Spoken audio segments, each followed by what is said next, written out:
వచ్చేసింది ఆ క్షణము మీరు చాలా రోజుల నుంచి చూస్తా ఉన్నారు. 10 సంవత్సరాల తర్వాత మళ్ళీ ఎన్డీఏలో ఒక బలమైన భాగంగా నారా చంద్రబాబు నాయుడు చేరుకుంటూ మొదటి ర్యాలీ ఎన్డీఏ ర్యాలీకి ప్రసంగం చేసిపోతున్నారు మన ఒక ప్రియతమ నాయకులు నారా చంద్రబాబు నాయుడు గారు.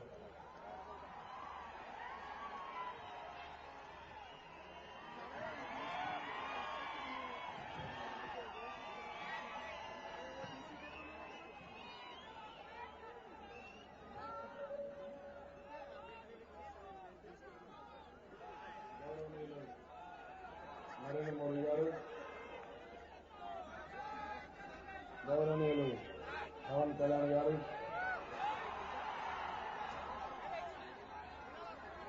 వేదిక పైన ఉన్నటువంటి తెలుగుదేశం పార్టీ బీజేపీ నాయకులు, ఈరోజు ఈ ఎన్నికల కార్యక్రమానికి చేసిన సోదరీమణులందరికీ నా నమస్కారాలు, అభినందనలు, శుభాభినందనలు.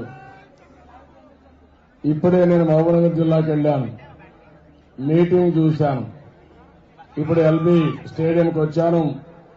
మీ ఉత్సాహం చూస్తా ఉంటే, మీ అభిమానం చూస్తా ఉంటే నాకు ఏమాత్రం అనుమానం లేదు. కేంద్రంలో నరేంద్ర మోడీ ప్రధానమంత్రి కావడం ఖాయం. 100% అవుతున్నారు. నరేంద్ర మోడీ గారు ప్రధాని కావాలా లేదా తమ్ముళ్ళు మిమ్మల్ని అడుగుతున్నా. కావాలి అని వాళ్ళు గట్టిగా చప్పట్లు కొట్టి హర్షాన్ని ఆమోదం తెలియజేయండి. ఈరోజు ఒక్కసారి ఆలోచిస్తే 10 సంవత్సరాల కాంగ్రెస్ పార్టీ పాలన ఈ దేశాన్ని భ్రష్టు పట్టించింది. అన్ని రంగాలలో ఫెయిల్ అయ్యారు.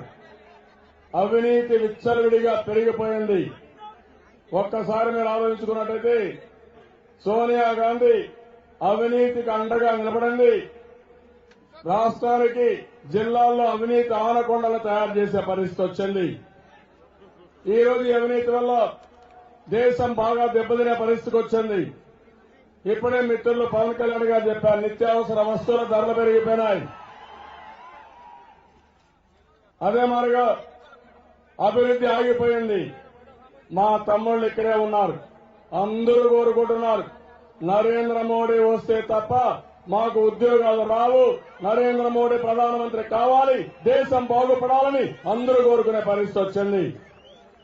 నేను జిల్లాలకు పోతా ఉంటే చూస్తున్నాను, యువత ముందుకు వస్తున్నారు. తెలంగాణ జిల్లాల్లో ఎవరైతే తెలంగాణ ఆందోళనలో భాగస్వాములయ్యారో వారందరూ ఇప్పుడు తెలుగుదేశం బీజేపీ గెలవాలి, మళ్లీ మాకు ఉద్యోగాలు రావాలని చెప్పి రోడ్డు మీదకి వచ్చే పరిస్థితి వచ్చింది. ఇది శుభ పరిణామం అని చెప్పి కూడా నేను మీకు తెలియజేస్తున్నాను. ఈ రోజు ఒక్కసారి చూస్తే కాంగ్రెస్ లో నాయకత్వం లేదు. మన్మోహన్ సింగ్ గారు 10 సంవత్సరాలు ఈ దేశాన్ని భ్రష్టు పట్టించారు. అన్ని రంగాల్లో విఫలమయ్యారు. దానివల్ల దేశంలో ఉండే ప్రజానికం పూర్తిగా దెబ్బతినే పరిస్థితి వచ్చింది.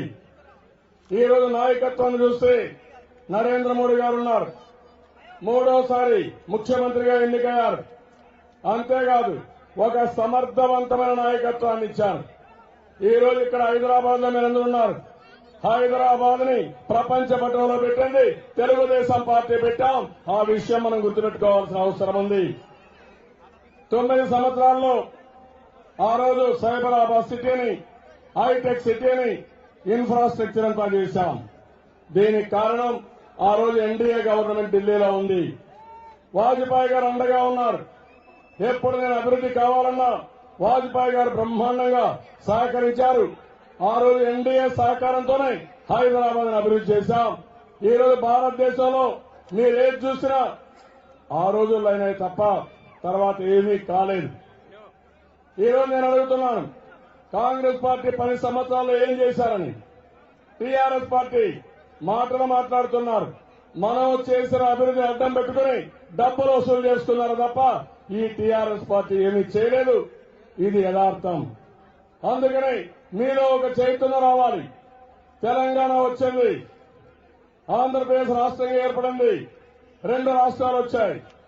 ఈ రోజు మనకందరికీ కూడా తెలుగు జాతికి ఒక బాధ్యత ఉంది. తెలుగు వారిని కలవాల్సిన అవసరం ఉంది. ఈ రోజు రాష్ట్రం 2గా విడిపోయినా తెలుగు జాతి ఒకటిగా ఉండాలి. మళ్లీ అందరం కలిసి ముందుకు పోవాలి. 2 రాష్ట్రాల్లో అభివృద్ధి కావాలి. 2 నూతనమైన రాష్ట్రాలు. అనేక సమస్యలు ఉన్నాయి. ఈ రోజు రైతాంగం ఉంది. 1-2 సమస్యలు కాదు. రైతులే చాలా ఇబ్బందుల్లో ఉన్నారు. అప్పుల ఊబిలో ఉన్నారు. ఆత్మహత్యలు చేసుకుంటున్నారు. మళ్లీ నరేంద్ర మోడీ గారి నాయకత్వంలో కేంద్రంలో తప్పకుండా రైతుకు న్యాయం చేపించడం, స్వామినాథన్ కమిటీ రిపోర్ట్ ని ఆమోదించే విధంగా చేస్తారని చెప్పి ఆశిస్తున్నాం. వ్యవసాయం గిట్టుబాటు కావాలి, లాభసాటి కావాలి. ఇది జరగాలంటే ఎన్డీఏ ప్రభుత్వం తప్ప వేరే ప్రభుత్వం వల్ల కాదు. ఇది మీరందరూ గుర్తుపెట్టుకోవాల్సిన అవసరం ఉంది. నేను కూడా చెప్పాను, కొన్ని హామీలు ఇచ్చాను. ఈ రోజు మీరు చూస్తే హైదరాబాద్ లో తెలుగుదేశం పార్టీ ఆ రోజు ఎన్డీఏ ఆధ్వర్యంలో చేసిన అభివృద్ధి వల్ల ఆదాయం పెరిగింది, సంపద సృష్టించబడింది. తెలంగాణ రాష్ట్రానికి ఈరోజు సర్ప్లస్ బడ్జెట్ వచ్చిందంటే అది తెలుగుదేశం పార్టీ చేసిన కృషి, ఎన్డీఏ సహకారం. ఈ రోజు మనం ఆలోచించాల్సింది, తెలంగాణ రాష్ట్రం వచ్చిన తర్వాత ఈ ప్రాంతాన్ని అభివృద్ధి చేయాలి. ఎవరైతే అభివృద్ధి చేస్తారో మీరు ఒక్కసారి ఆలోచించండి. నాకు అనుమానం లేదు, 100% నరేంద్ర మోడీ గారు ప్రధానమంత్రి అవుతున్నాడు. దీంట్లో ఎవరికి అనుమానమే లేదు. ఏ తమ్ముళ్ళు ఎవరికైనా అనుమానం ఉందా? అలాంటప్పుడు ఈ సీమ తెలంగాణ, ఈ రాష్ట్రంలో అభివృద్ధి కావాలి. ఎన్నో సమస్యలు ఉన్నాయి. రైతు సమస్యలు ఉన్నాయి, సాగునీటి సమస్య ఉంది, అదే మరి ఉద్యోగ సమస్యలు ఉన్నాయి, ధరలు పెరిగిపోయినాయి. ఇలాంటి సమస్యలు చాలా ఉన్నాయి. అన్నింటికంటే ముఖ్యంగా కరెంటు సమస్య కూడా ఉంది. ఇవన్నీ పరిష్కారం కావాలంటే కేంద్రంలో మన ప్రభుత్వం రావాలి. కేంద్రంలో మనకు అండగా ఉండాలి. కేంద్రంలో ఎన్డీఏ ప్రభుత్వం వచ్చినప్పుడు తెలంగాణలో కూడా తెలుగుదేశం పార్టీ, బీజేపీ కూటమితో ప్రభుత్వాన్ని ఏర్పాటు చేయాల్సిన అవసరం ఉంది. నేను ఈ రోజు నరేంద్ర మోడీ గారి మీటింగ్ చూశాను. ఇటీవల జిల్లాలో తిరిగాను. నాకు ఏమాత్రం అనుమానం లేదు, తప్పకుండా ఈ 2 పార్టీలు కలిపి తెలంగాణలో ప్రభుత్వాన్ని ఏర్పాటు చేస్తాం. ఎవరు అడ్డుకోలేరని చెప్పి కూడా నేను మీకు అందరికీ హామీ ఇస్తున్నాను. ఇది జరుగుతుంది. ఒక్కసారి మీరు ఆలోచించండి. హైదరాబాదే కాదు, తెలంగాణ రాష్ట్రానికి టీఆర్ఎస్ ఏం చేశారు? తెలంగాణ అడ్డం పెట్టుకుని కుటుంబం బాగుపడ్డారు తప్ప వరగబెట్టింది ఏమీ లేదు. ఈ రోజు మీరు ఒక పక్క చూస్తే మొత్తం వాళ్ళు పోటీ చేసింది కూడా కుటుంబ సభ్యులందరూ పోటీ చేసే పరిస్థితికి వచ్చారు. ఒక కుటుంబ పాలన. రెండోది కాంగ్రెస్ పార్టీ చూస్తే ఎక్కడ కూడా నాయకత్వం లేదు, వాళ్ళకు ఒక కార్యక్రమం లేదు, ఏమీ లేని పరిస్థితిలో ఉంది. భారతదేశం ఒక గొప్ప దేశం. మనకు వనరులున్నాయి, మానవ వనరులున్నాయి, సహజ వనరులున్నాయి. 10 సంవత్సరాలుగా ఈ దేశాన్ని పట్టి పీడిస్తున్న సమస్య అవినీతి. మామూలు అవినీతి కాదు. రాష్ట్రంలో అవినీతి జరిగింది, దేశంలో అవినీతి జరిగింది. అవినీతి సమాజానికి ఒక క్యాన్సర్ మారిగా తయారైపోయింది. నాకు ఒక నమ్మకం ఉంది, మళ్లీ ఎన్డీఏ ప్రభుత్వం అవినీతిని పూర్తిగా ప్రక్షాళన చేసి ఈ దేశాన్ని ముందుకు నడిపిస్తారని చెప్పి కూడా నేను భావిస్తున్నాను. ఇది జరుగుతుంది. అదే మాదిరిగా ఈరోజు నాయకత్వం లేదు. దేశంలో చూడండి, మన్మోహన్ సింగ్ గారు ఒక నాయకుడు కాదు, ఏమీ చేయలేకపోయారు. ఇంకో పక్క రాహుల్ గాంధీ చూస్తే అసలు అవగాహన లేని పరిస్థితి ఉంది, సమస్యలంటే తెలియని పరిస్థితి ఉంది. ఇలాంటి వారి చేతుల్లో ఈ దేశాన్ని పెడితే ఏమవుతుందో మీరు ఒక్కసారి ఆలోచించండి. ఇంకో పక్క టీఆర్ఎస్ మాట్లాడుతున్నారు 3వ కూటమని. మీరందరూ గుర్తుపెట్టుకోవాలి, ఈ దేశంలో కాంగ్రెస్ కు వ్యతిరేకంగా పనిచేసిన పార్టీ తెలుగుదేశం పార్టీ. 4 ప్రభుత్వాలు కాంగ్రెస్ ఇతర ప్రభుత్వాలు వస్తే 3 ప్రభుత్వాలు తెలుగుదేశం పార్టీ చొరవతో వచ్చాయి. ఆ రోజు ఎన్టీ రామారావు గారు నేషనల్ ఫ్రంట్ పెట్టి కాంగ్రెస్ చిత్తుగా ఓడించి వీపీ సింగ్ ని ప్రధానమంత్రి చేసిన విషయం ఈ సందర్భంగా గుర్తు చేస్తున్నాను. తర్వాత యునైటెడ్ ఫ్రంట్ గాని, ఎన్డీఏ గాని ఈ ప్రభుత్వాలు వచ్చాయి. నాది మోడీ గారిది కాంబినేషన్ విన్ విన్ సిచ్యువేషన్. మేమిద్దరం అభివృద్ధి జట్టు. నేను అభివృద్ధి చేశాను, గర్వంగా చెప్పుకుంటున్నాను. మోడీ గారి ఇటీవల బ్రహ్మాండంగా అభివృద్ధి చేసి దేశం మొత్తం మోడీ కావాలని చెప్పి అడుగుతున్నారంటే వారు చేసిన అభివృద్ధి తప్ప ఇంకోటి కాదు. ఏం తమ్ముళ్ళు, మోడీ గారిని కావాలని కూడా అభివృద్ధి కోసం అవునా కదా? మోడీ గారి కంటే ఎవరైనా అభివృద్ధి చేసే వాళ్ళు ఉన్నారా? ఈ దేశానికి అవసరం మోడీ నాయకత్వం ఉందా లేదా? ఉన్నప్పుడు మీరందరూ కూడా ఇంటికొక సైనికుడు తయారు కావాలి. ఇంకొక వారం రోజులే ఉంది తెలంగాణలో ఎన్నికలు, 15 రోజులు ఉంది సీమాంధ్రలో ఎన్నికలు. నేను మిమ్మల్ని అందరినీ ఒకటే కోరుతున్నా, మళ్లీ మోడీ నాయకత్వంలో భారతదేశాన్ని ప్రపంచ పట్టణంలో పెట్టడం కాదు, అమెరికాకు చైనాకు ధీటుగా అభివృద్ధి చేస్తారు. అది జరుగుతుందని చెప్పి నేను మీకు తెలియజేస్తున్నాను.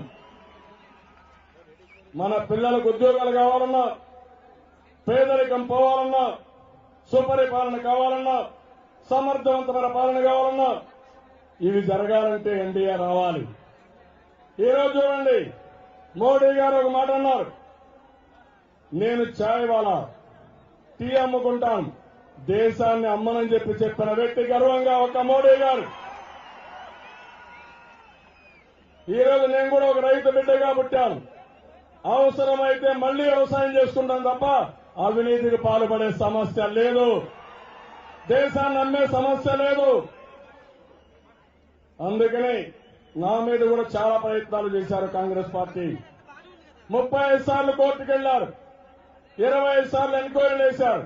నేను ఒకే మాట చెప్పాను, దిక్కున్న దగ్గర చెప్పుకోండి, నేను ఏ తప్పు చేయలేదు, నిప్పుమారుగా బతికాను, ఏం చేస్తారో చేయమన్నాను. మోడీ గారి పైన కూడా కాంగ్రెస్ పార్టీ అదే ప్రయోగం చేశారు. అన్ని విధాల మోడీ గారిని దెబ్బతీయాలని అనేక ఎంక్వైరీలు వేసి ఈరోజు ఆయన అప్రతిష్ట పాలు చేయాలనుకున్నారు. కాంగ్రెస్ పార్టీ ఎంత ప్రయత్నం చేస్తే మోడీ గారు అంత ఎదిగారు తప్ప ఎక్కడా వెనక్కిపోయే పరిస్థితి లేదు. ఈ దేశంలో కన్యాకుమారి నుంచి కాశ్మీర్ వరకు ఒకే ఆలోచన ఉంది. ఆ ఆలోచన ఈ దేశంలో అవినీతి పోవాలి, అభివృద్ధి జరగాలి. అభివృద్ధి జరగాలంటే ఒక సమర్థవంతమైన నాయకత్వం కావాలి. మన రాష్ట్రంలో అవినీతి చూశాం, దేశంలో అవినీతి చూశాం, ప్రజలు అసహించుకునే పరిస్థితి వచ్చింది. అందుకని నేను మిమ్మల్ని అందరినీ కోరుతున్నా, రాష్ట్ర ప్రజానికాన్ని, దేశ ప్రజానికాన్ని కోరుతున్నా, మళ్లీ ఈ దేశం అభివృద్ధి కావాలి, మంచి జరగాలి. నేను ఇప్పుడు మాట్లాడుతూ ఉంటే మేమిద్దరం కలిసి వస్తూ మాట్లాడుకున్నాం.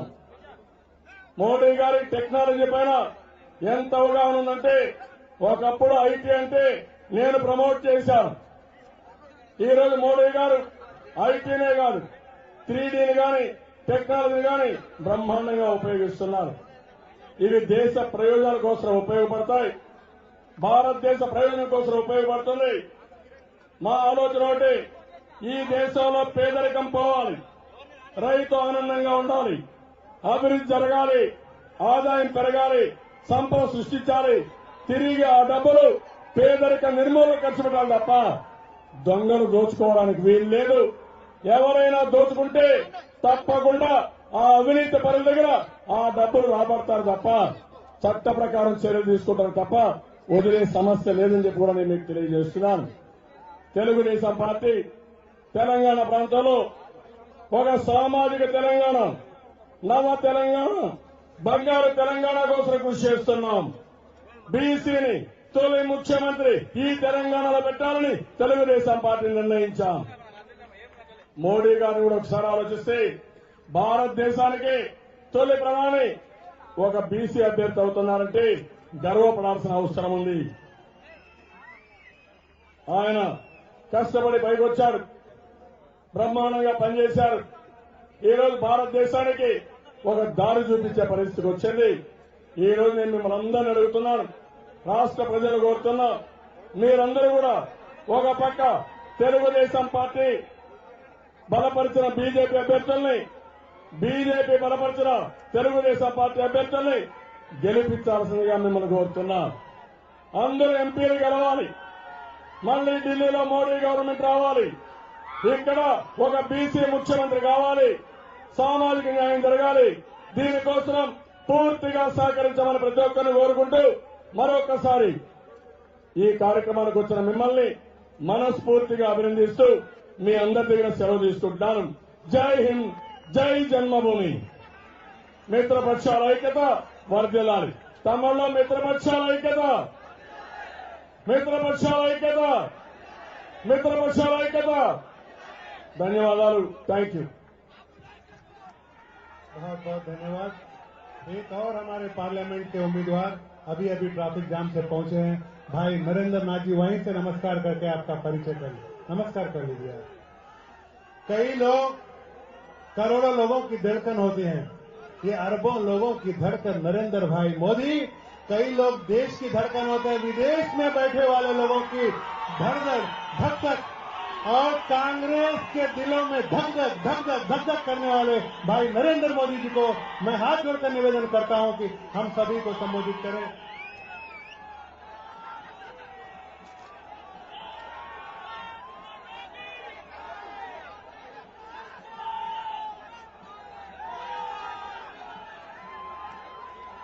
भारत माता की। मंच पर विराजमान श्री नारा चंद्रबाबू नायडू जी, श्री जी किशन रेड्डी जी, मेरे मित्र भाई पवन कल्याण जी, श्री बंडारू दत्तात्रेय जी, लोकसभा में यहां के लोकप्रिय उम्मीदवार श्री इंद्रसेन रेड्डी जी, डॉक्टर भगवंत राव जी, श्री नरेंद्र नाथ जी, श्री मल्ला रेड्डी जी, श्री वीरेंद्र गौड़ जी, श्री चिन्नप्पा रेड्डी जी, मंच पर विराजमान तेलुगु देशम पार्टी के Shri are Krishnappa ji, Shri Dayakar Rao ji, Shri Ramana ji, Bharatiya Janata party के प्रवक्ता श्री प्रकाश जावड़ेकर जी, और विशाल संख्या में पधारे हुए भारत के भाग्य विधाता मेरे भाइयों और बहनों,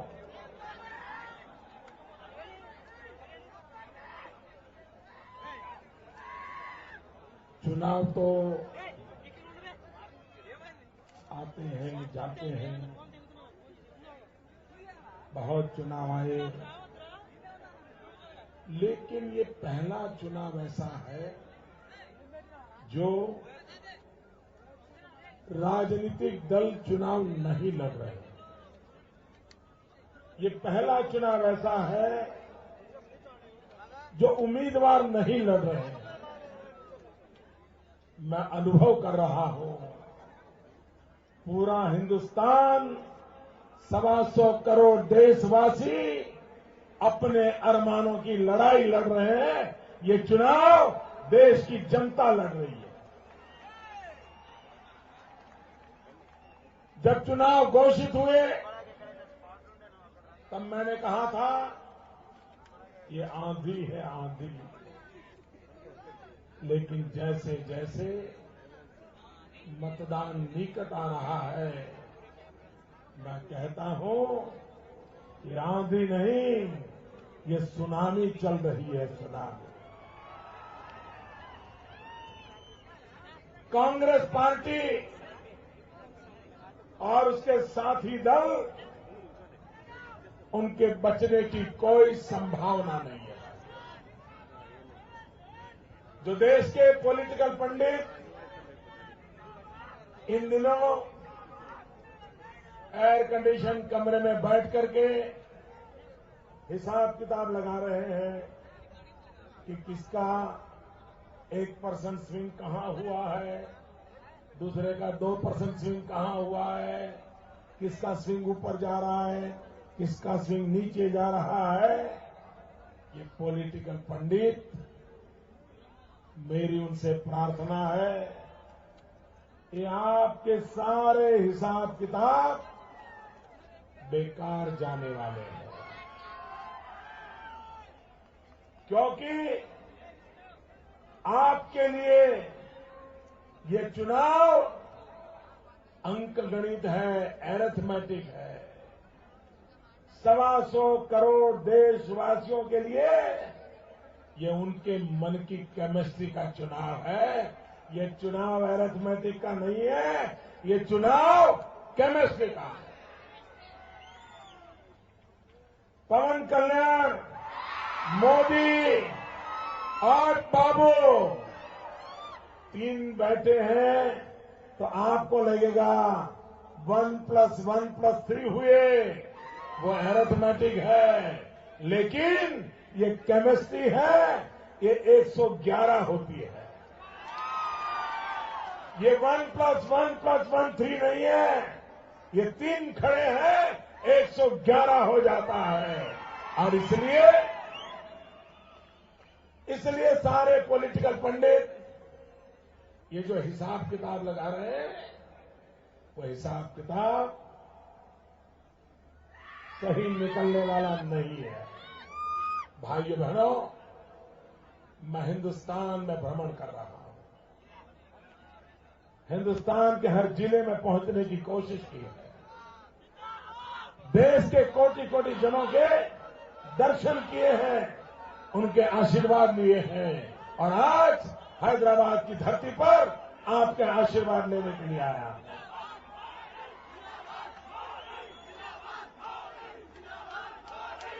चाहे तेलंगाना हो, चाहे सीमांध्र हो, दुनिया में बसने वाला हर तेलुगु भाषी को मैं आज एक प्रार्थना करने के लिए आया हूं। और दुनिया के किसी भी कोने में रहने वाला मेरा तेलुगु भाषी कोई भी भाई होगा, कोई भी बहन होगी, मैं उससे प्रार्थना करने आया हूं। आप राजनीति पर सोचने से पहले, चुनाव में मतदान करने से पहले एक पल भर के लिए सोच लीजिए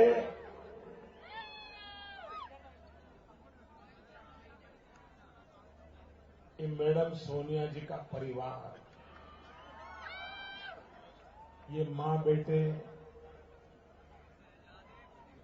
भूतपूर्व प्रधानमंत्री, उसके पहले के भूतपूर्व प्रधानमंत्री इंदिरा जी को देख लीजिए, राजीव जी को देख लीजिए, मां बेटे की सरकार देख लीजिए। मेरे तेलुगु भाषी भाइयों बहनों, जरा इतिहास पर नजर कीजिए। कोई मुझे कहे यहां के एक मुख्यमंत्री अंजैया जी का क्या गुनाह था, क्या गुनाह था उनका? किस गांधी परिवार के बेटे राजीव गांधी, जो कांग्रेस पार्टी के सिर्फ महामंत्री थे, इंदिरा गांधी प्रधानमंत्री थी और हैदराबाद के एयरपोर्ट पर आंध्र के मुख्यमंत्री आंध्र की जनता के चुने हुए प्रतिनिधि थे।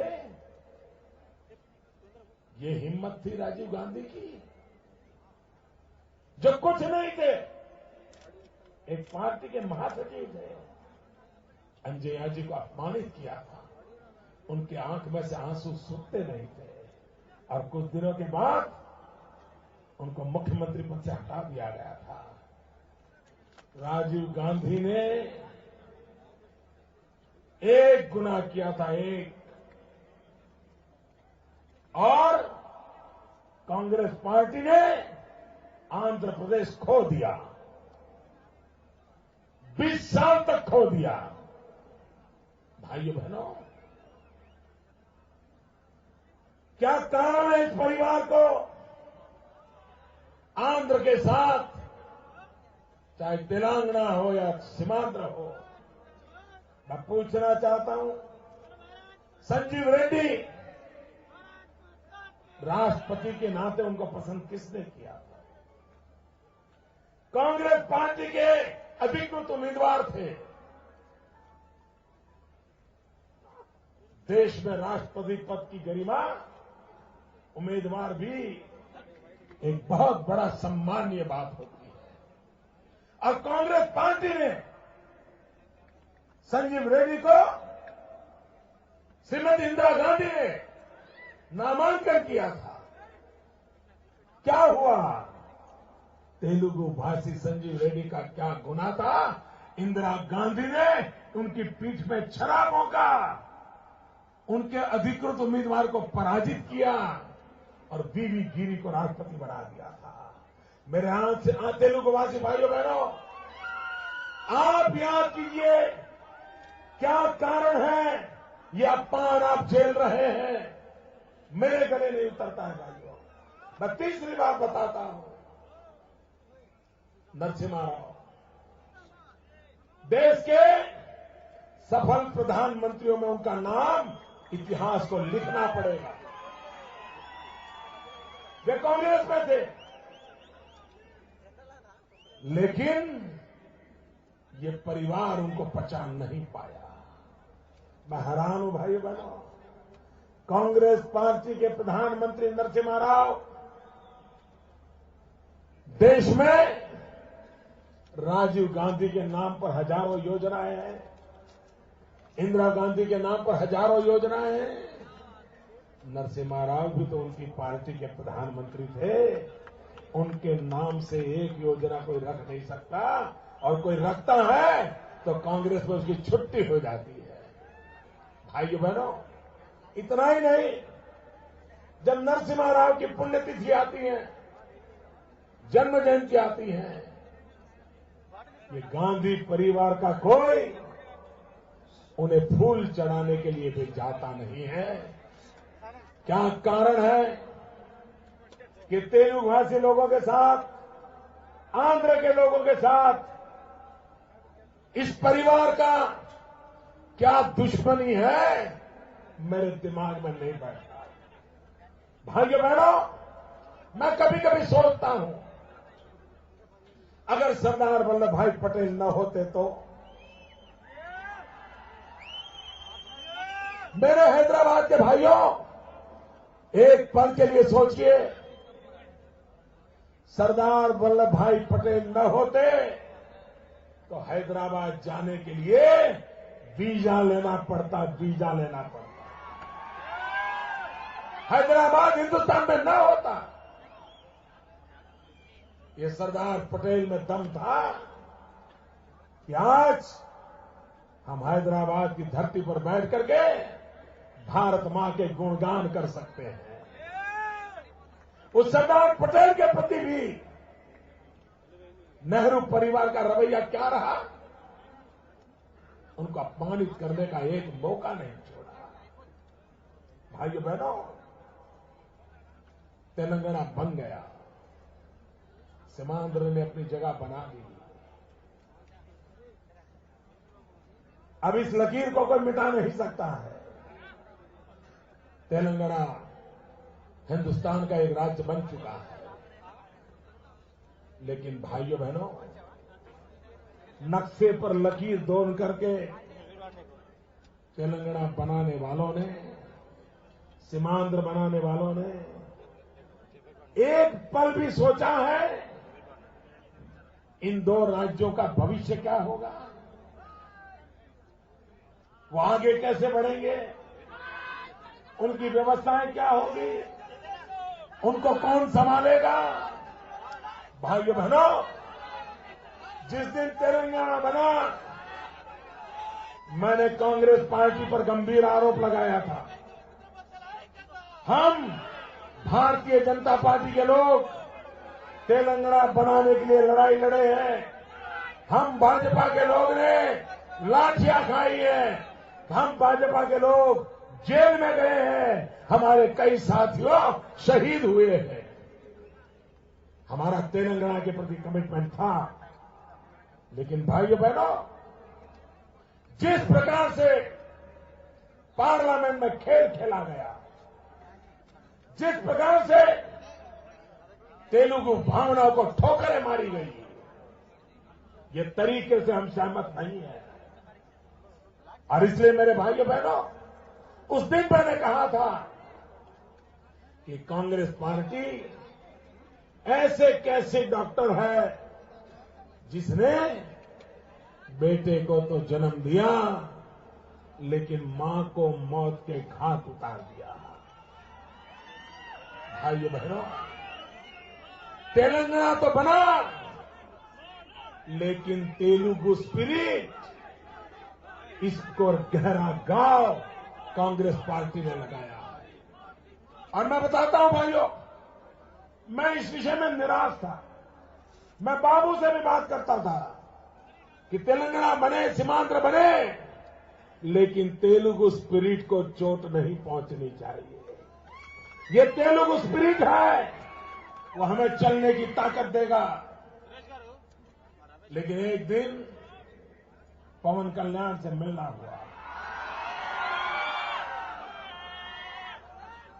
मैंने उसकी आंखों में सपने देखे। तेलुगु स्पिरिट के लिए उनका कमिटमेंट देखा और वो दुखी थे। उनको चिंता थी मेरे तेलुगु भाषी नौजवान भटक न जाए, गलत रास्ते पर न चले जाए। मुझे सीमांध्र का भी भला करना है, मुझे तेलंगाना का भी भला करना है, हमारा इलाका बर्बाद न हो जाए। मोदी जी कुछ कीजिए। भाइयों बहनों, सीमांध्र में और तेलंगाना में ऐसे लाखों पवन कल्याण है जिनके भरोसे मुझे तेलंगाना का भी भविष्य उज्जवल लगता है, सीमांध्र का भी भविष्य उज्जवल लगता है। लेकिन भाइयों बहनों, क्या आप तेलंगाना जिन्होंने दिया, ये जो दावा करते हैं, उन्होंने आपके साथ क्या किया है? भाइयों बहनों, अटल बिहारी वाजपेयी ने छत्तीसगढ़ दिया था, अटल बिहारी वाजपेयी ने उत्तराखंड दिया था, अटल बिहारी वाजपेयी ने झारखंड दिया था, लेकिन एक भी गोली नहीं चली थी। खून का रक्त का एक बिंदु नहीं गिरा था। भारत मां की आंख में आंसू नहीं आए थे। भाइयों बहनों, ये ऐसी कांग्रेस की क्या परंपरा रही है कि तेलुगु भाषी 1100 नौजवानों को गोलियों से भून दिया। इन लोगों ने उनको मौत के घाट उतार दिया। ये 1100 लोगों की शहादत पर ये तेलंगाना बना है। भाइयों, ये शहादत नक्शे पर लकीर बनाने के लिए नहीं बनी। ये शहादत पार्लियामेंट में कानून बनाने के लिए नहीं बनी है। ये शहादत तेलंगाना का भाग्य बनाने के लिए हुई है, तेलंगाना के भाग्य को उज्जवल करने के लिए हुई है।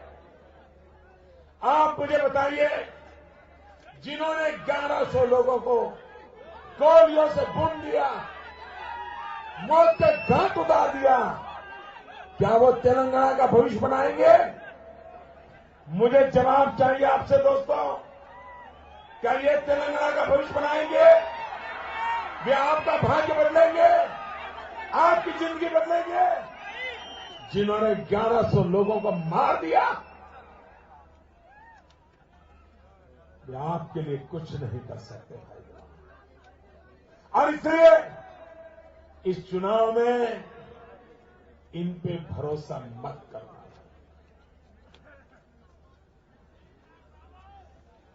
सरकारें आती हैं, जाती हैं, ये जनता जनार्दन अजरा अमर होती है भाइयों।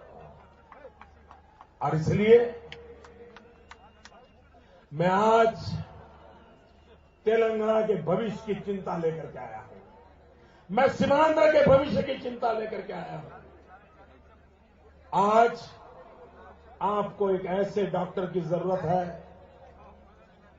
आज आपको एक ऐसे सरकार की जरूरत है जिसको ये समझ हो कि तेलंगाना और सीमांध्र ये दोनों नवजात शिशु है। कांग्रेस ने इन दोनों राज्य जो नवजात शिशु हैं उसकी मां की कत्ल कर दी है। बिना मां के ये दो बच्चे हैं, इसका लालन पालन कौन करेगा? इनका भला कौन करेगा? भाइयों बहनों, दिल्ली में आने वाली नई सरकार, दिल्ली में आने वाली नई सरकार इस जिम्मेवारी को भली भांति समझती है। और इसलिए मेरे भाइयों बहनों, आप भावना में बह मत जाना। जिस दिन मतदान करने जाए उन 1100 बलिदानियों को भूलना मत। जब मतदान करने जाए तब उन कांग्रेस के खूनी पंजे को भी याद करना जिसने गोलियां चलाई थी और 1100 लोग शहीद हुए थे। ये बात कभी भूलना मत पाइयो। अब तब जाकर के आपकी आत्मा की आवाज आपको जहां पर बटन दबाने के लिए कहे बटन दबा देना। अगर आप मुझे अवसर देंगे आपकी सेवा करने का, तो मैं जो 60 साल में आपको नहीं मिला है 60 महीने में दे के रखूंगा।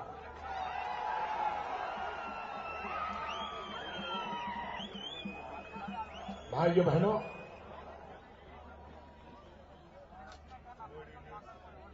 हम इस देश को ऐसे ही रहने देंगे क्या? हम लोग ऐसे ही जिंदगी गुजारा करेंगे क्या? ठीक है, बारिश आई तो पानी मिला, ठीक है, ट्रेन आई तो जाएंगे, ठीक है, बस मिली तो बैठेंगे, ठीक है, एग्जाम देंगे, पास होंगे तो होंगे। ऐसे जीना है क्या? ऐसे मरते हुए जीना है क्या? क्या देश बदलना नहीं है क्या? भाग्य बदलना नहीं है क्या?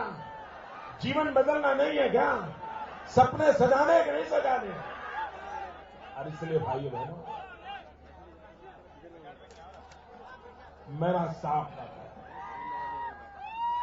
इस देश को बदलना होगा दोस्तों। आज हमारी समस्याओं की जड़ क्या है? आज हमारी समस्याओं की जड़ है बैड गवर्नेंस। भाइयों बहनों, सरकार पे रत्ती पर किसी का भरोसा है भाई? आपका सरकार पे भरोसा है? हालत तो ये है, आप किसी को मोबाइल फोन पे एसएमएस करते हो या व्हाट्सएप करते हो, बाद में फोन करके पूछते हो कि मेरा एसएमएस मिला? करते हो नहीं करते? क्यों? भरोसा नहीं है। एसएमएस किया तो उसको पहुंचा होगा, फिर फोन करके पूछते हो मैंने एसएमएस किया था, मिला क्या? भाइयों बहनों, बेटा घर से जाता है, उसको अगर यहां से बेंगलोर जाना है तो मां रास्ते में 10 बार फोन करके पूछती है बेटा पहुंच गया क्या? क्यों? भरोसा नहीं है। बेटी शाम को स्कूल से आती है तो मां बेचैन होती है कि देर क्यों हुई, बच्ची पहुंची क्यों नहीं? मां परेशान रहती है। क्यों? भरोसा टूट चुका है। भाइयों बहनों, कोई देश, कोई समाज, कोई व्यवस्था भरोसे के बिना नहीं चल सकती है। और इसलिए देश में भरोसा लाना है, हमें एक मजबूत सरकार चाहिए।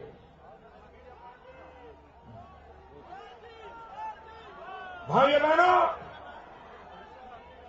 भाइयों बहनों, हमें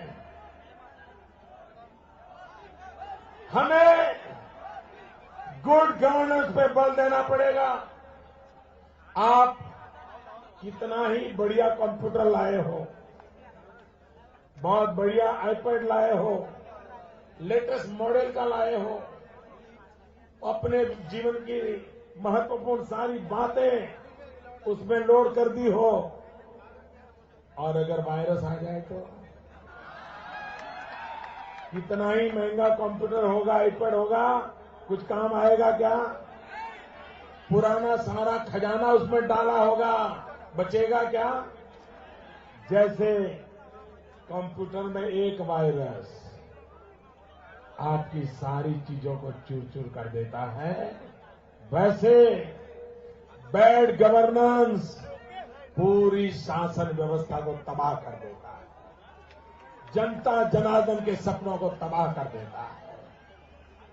और इसलिए भाइयों बहनों,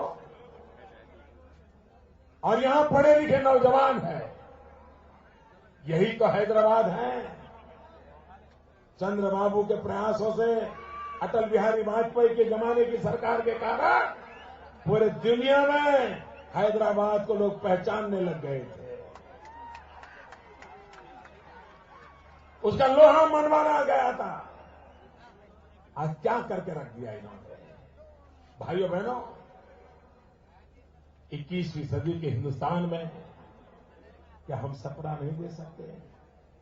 क्या डिजिटल इंडिया ये हमारा सपना होना चाहिए, नहीं होना चाहिए? मोबाइल गवर्नेंस, उस दिशा में हमें चलना चाहिए, नहीं चलना चाहिए? भाइयों बहनों, वक्त बदल चुका है, टेक्नोलॉजी का जमाना जीवन में मदद कर सकता है। अकेली टेक्नोलॉजी से जीने का मैं पक्षकार नहीं हूं, लेकिन दुनिया की बराबरी करनी है तो हमने डिजिटल इंडिया का सपना देखना पड़ेगा। हम दुनिया में पीछे नहीं रह सकते। भाइयों बहनों, 10 साल मां बेटे की सरकार रही, 10 साल यहां कांग्रेस की सरकार रही। लूट सके तो लूट, कुछ बाकी रखा है भाई, कुछ बाकी रखा है। और भाइयों बहनों, सीबीआई का उपयोग भी करप्शन के लिए नहीं किया गया, राजनीतिक कारणों से किया गया। भाइयों बहनों, आप मानते हैं कि हिंदुस्तान में भ्रष्टाचार है? मैं जरा पूछता हूं, जवाब दीजिए। आप मानते हैं हिंदुस्तान में भ्रष्टाचार है? आप मानते हैं इन चोर लुटेरों ने गरीब से लूटा है? आप मानते हैं इन्होंने विदेशों में धन रखा है? आप मानते हैं काले धन के भंडार है? मानते हैं ना? ये काला धन वापस आना चाहिए कि नहीं आना चाहिए? जरा पूरी ताकत से बताओ, काला धन आना चाहिए कि नहीं आना चाहिए? पाई पाई वापस आनी चाहिए कि नहीं आनी चाहिए? ये गरीब का माल वापस आना चाहिए कि नहीं आना चाहिए? कमाल हो यार, आप तो सबके सब हाथ मार रहे कह रहे हो। आप सबके सब हाँ कह रहे हो, कोई ना ही नहीं कह रहे हो। आप हाँ इसलिए कह रहे हो क्योंकि आपका एक भी रुपया नहीं है, आपका विदेश की बैंकों में एक पैसा नहीं है, तो आपको हाँ कहने में क्या जाता है? ना कौन कहता है? ना कौन कहता है? ना कौन कहता है? ना कौन कहता है? ये कांग्रेस के लोग ना कहते हैं क्योंकि उनको मालूम है। भाइयों बहनों, आज सुप्रीम कोर्ट ने दिल्ली सरकार को डंडा मारा है। सुप्रीम कोर्ट ने उनको कहा था कि काला धन वापस लाने के लिए एक स्पेशल इन्वेस्टिगेशन टीम बनाई है। ये दिल्ली सरकार ने सुप्रीम का नहीं माना, कोई काम नहीं किया, आज सुप्रीम कोर्ट को डंडा चलाना पड़ा है। भाइयों बहनों, मैं आपको विश्वास दिलाता हूं, भगवान ने मुझे जितनी बुद्धि है, ये शक्ति दी है, हिंदुस्तान में जो भी टैलेंट है, इन सब की मदद लूंगा। कानून बदलना पड़े कानून बदलूंगा। दुनिया के किसी देश से संधि करनी पड़ेगी तो संधि करूंगा, लेकिन मेरे भारत के गरीबों के हक के पैसे मैं वापस ला के रहूंगा, पाई पाई वापस लाऊंगा दोस्तों। और ये पैसे गरीबों के काम लगाऊंगा। गरीबों के काम लगाऊंगा। इतना ही नहीं भाइयों बहनों, जो सैलरी क्लास है, जिसका तनख्वाह फिक्स है, जिसका बेचारे का इनकम टैक्स करता ही करता है, वो ईमानदारी से इनकम टैक्स भरता है, उसने क्या गुनाह किया? इसलिए मैंने तय किया है कि जो काला धन वापस लाऊंगा, जो सैलरी क्लास जिसने ईमानदारी से देश की तिजोरी भरी है, उनको उसमें से इनाम के लिए कुछ पैसे वापस दूंगा। भाइयों बहनों, ईमानदारी की इज्जत होगी, बेईमानों को सजा होगी, ऐसी दिल्ली में सरकार होगी। भाइयों बहनों, ये कांग्रेस पार्टी, इसका भी घोषणा पत्र, धोखा पत्र निकला और धोखा पत्र में उन्होंने कहा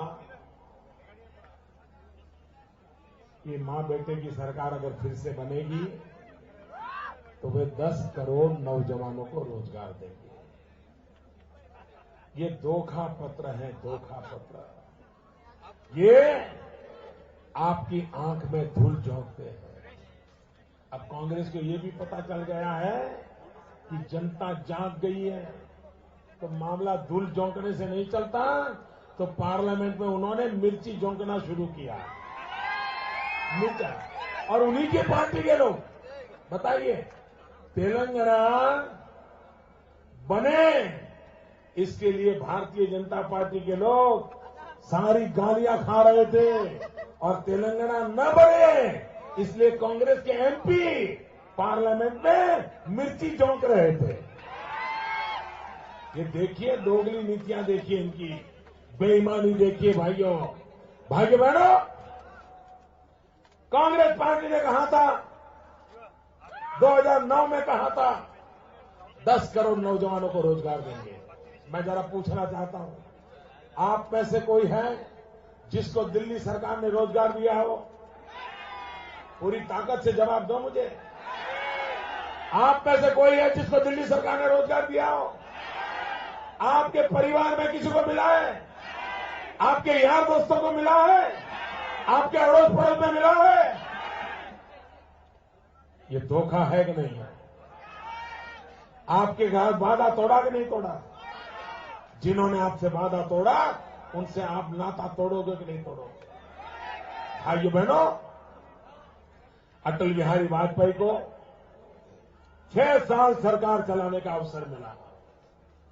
अटल जी ने 6 साल में 6.5 करोड़ नौजवानों को रोजगार दिया, और ये मां बेटे की सरकार 10 साल से बैठी है, सिर्फ 125 करोड़ लोगों को रोजगार दिया। सिर्फ 125 करोड़, अरे 1.25 करोड़, सिर्फ 1.25 करोड़ लोगों को रोजगार दिया।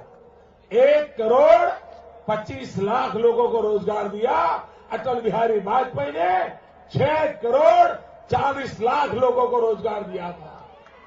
भाइयों बहनों, और ये कितने मोटी चमड़ी के लोग हैं, इनकी हिम्मत देखिए। आपकी आंख में मिर्ची झोंकने की उनकी ताकत देखिए।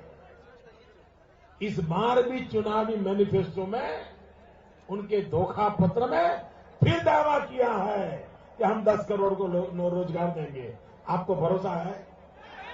झूठी बातों पे भरोसा है? झूठे नेताओं पे भरोसा है? झूठे वादों पे भरोसा है? झूठे काम पे भरोसा है? भाइयों बहनों, ये जनता की आंख में मिर्ची झोंकने में लगे हुए हैं, इनसे भारत का भाग्य नहीं बदलेगा। भाइयों बहनों, हमारा सपना है देश के कोटि कोटि नौजवानों को रोजगार का अवसर मिलना चाहिए, विकास होना चाहिए। सारी समस्याओं का समाधान एक ही जड़ी बूटी है, उस जड़ी बूटी का नाम है विकास, डेवलपमेंट। भाइयों बहनों, हमारा देश डेवलपमेंट किए बिना बर्बाद हो जाएगा। वोट बैंक की राजनीति से नेताओं की कुर्सी तो बची रहेगी, लेकिन देश नहीं बचेगा। देश बचेगा विकास से। मेरे भाइयों बहनों, मैं 18 से 28 साल की उम्र के नौजवानों से आज विशेष बात करना चाहता हूं। 18 से 28 के नौजवान, मैं आज सीधी सीधी चर्चा आपसे करना चाहता हूं। मैं तेलंगाना के 18 से 28 से बात करना चाहता हूं। मैं सीमांध्र के 18 से 28 से बात करना चाहता हूं। मैं पूरे हिंदुस्तान के 18 से 28 की उम्र के नौजवानों से बात करना चाहता हूं। आप राजनीति को भूल जाइए, भाजपा को भूल जाइए, टीडीपी को भूल जाइए, मोदी को भूल जाइए। पल भर के लिए खुद का सोचिए, आपका अपना सोचिए और मेरी बातों को समझने की कोशिश कीजिए।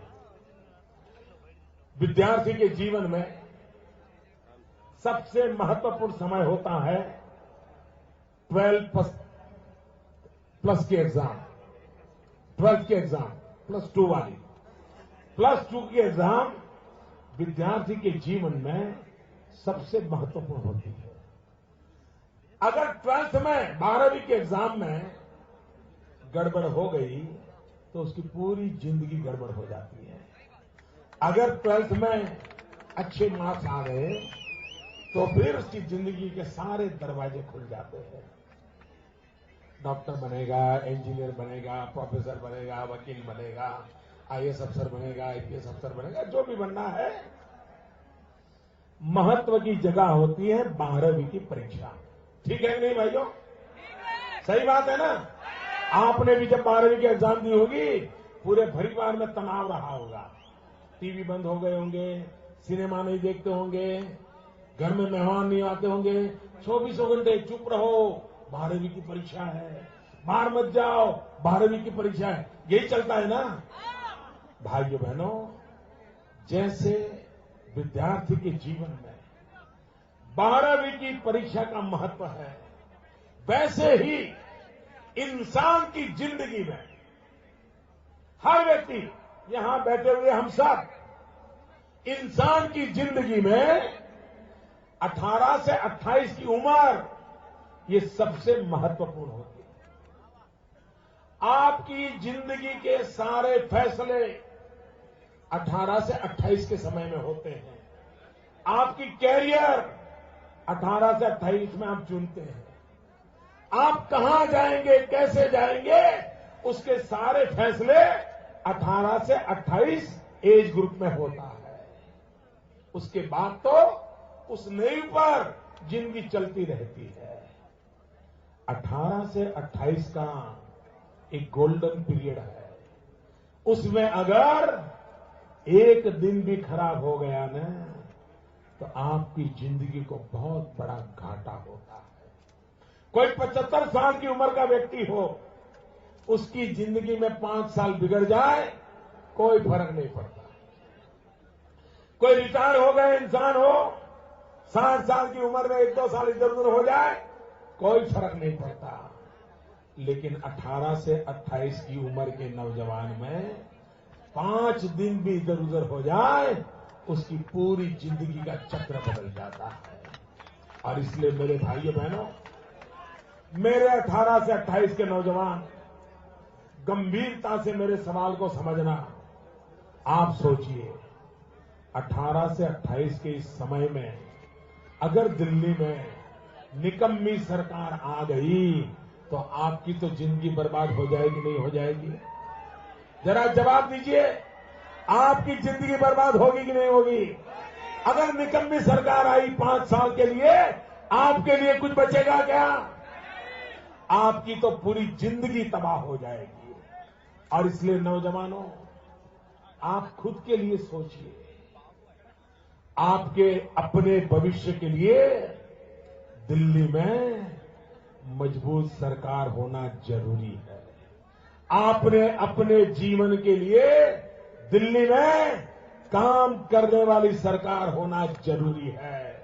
आपके सपनों को साकार करने के लिए तेलंगाना में भी आपके अनुकूल सरकार चाहिए, सीमांध्र में आपके अनुकूल सरकार चाहिए, दिल्ली में भी आपके अनुकूल सरकार चाहिए। अगर ये 5 साल गए तो 18 से 28 वाले का तो सब लूट जाएगा। और इसलिए मैं कहने आया हूं, भाइयों बहनों, इस उम्र में आपकी जिंदगी बर्बाद नहीं होनी चाहिए। आप मुझे बताइए भाइयों, दिल्ली में कैसी सरकार चाहिए?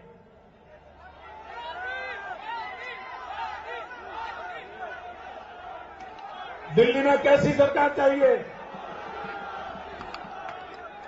दिल्ली में कैसी सरकार चाहिए? अरे मेरे मित्रों, मैं ये नहीं पूछ रहा हूं कि दिल्ली में किसकी सरकार चाहिए, मैं ये पूछ रहा हूं कैसी सरकार चाहिए। क्या देश को ढीली ढाली सरकार चलेगी? देश को मरी पड़ी सरकार चलेगी? अस्पताल बिस्तर पर लेटी हुई सरकार चलेगी? मां बेटे के ऑक्सीजन से चलने वाली सरकार चलेगी? रिमोट कंट्रोल से चलने वाली सरकार चलेगी? भाइयों बहनों, देश को इतना बड़ा देश चलाना है, मजबूत सरकार चाहिए, ढीली ढाली सरकार नहीं चाहिए। और इसलिए तेलंगाना हो कि सीमांध्र हो, एनडीए के सिवाय एक भी व्यक्ति चुन करके जाना नहीं चाहिए। कांग्रेस का तो खाता ही नहीं खुलना चाहिए। और कांग्रेस गोत्र से जो निकले हैं, जो कांग्रेस के यहां मलाई खाने की आदत रख गए हैं, उनको भी घुसने मत दो, उनको भी घुसने मत दो। भारतीय जनता पार्टी और चंद्रबाबू के नेतृत्व में सीमांध्र का भी भाग्य बनाए, तेलंगाना का भी भाग्य बनाए और भारत का भाग्य बनाने दिल्ली में भी मजबूत सरकार बनाए। भाइयों बहनों, इस चुनाव को भारत के भाग्य के साथ आपके भाग्य का भी संबंध है, आपके भविष्य के साथ संबंध है। मैं आज आग्रह करता हूं, हैदराबाद की धरती से आग्रह करता हूं, और मैं आज तेलंगाना में 4 जगह पे जाके आया हूं। मैं विश्वास से कहता हूं, जो आंधी जो सुनामी हिंदुस्तान में है, वो आंधी वो सुनामी तेलंगाना में भी है। आपके प्यार के लिए मैं आपका बहुत बहुत आभारी हूं। भाई पवन कल्याण ने शक्ति जोटी है, उनका भी मैं बहुत आभारी हूं। और चंद्रबाबू, आप भारतीय जनता पार्टी आपके सपनों को साकार करेगी। भारत माता की 2 मुट्ठी बंद करके पूरी ताकत से बोलिए, भारत माता की, भारत माता की, वंदे वंदे वंदे वंदे।